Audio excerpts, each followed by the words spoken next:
রমজানের শুরু থেকেই পর্যটক শূন্য হয়ে পড়েছে কক্সবাজার, যার কারণে ইতোমধ্যেই বন্ধ হয়ে গেছে হোটেল, মোটেল ও সৈকত কেন্দ্রিক কয়েক হাজার ব্যবসা প্রতিষ্ঠান।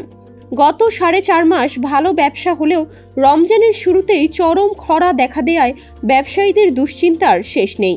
তবে ঈদে পর্যটন খাতে প্রাণ সঞ্চার হওয়ার আশা সংশ্লিষ্টদের। পর্যটক না থাকায় বন্ধ রয়েছে হোটেল, মোটেল জোনের অনেক ব্যবসা প্রতিষ্ঠান।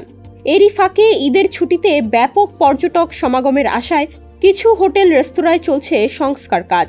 বাধ্যতামূলক ছুটিতেও পাঠানো হয়েছে অধিকাংশ হোটেলের কর্মকর্তা কর্মচারীদের। সরেজমিনে দেখা গেছে পর্যটন নগরীর সুগন্ধা পয়েন্টের প্রবেশমুখে চিরচেনা যানজট নেই। ফাঁকা সড়ক ও দুপাশের দোকানপাট বন্ধ। শহরের রেস্তোরাঁগুলোতেও চিত্র একই, খালি পড়ে আছে 5 শতাধিক hotel, motel, resort, guest house.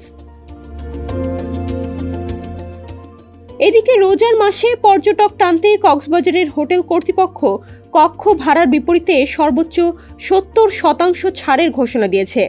অর্থাৎ আগে একটি শীতাতপ নিয়ন্ত্রিত কক্ষের ভাড়া যদি 2000 টাকা হয়, এখন সেই কক্ষে থাকা যাবে মাত্র 600 টাকায়। তবে এত ছাড়ের পর হোটেল মালিকদের অপেক্ষা দীর্ঘ হচ্ছে। 11টি মাস বিজনেস করি। রমজান মাসে আমাদের হোটেল সংস্কারের কিছু কাজ চলতে থাকে।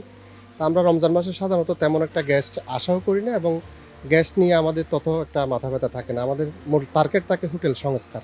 কক্সবাজার প্রতিনিধির পাঠানো তথ্যচিত্রে ডেস্ক রিপোর্ট, সমকাল।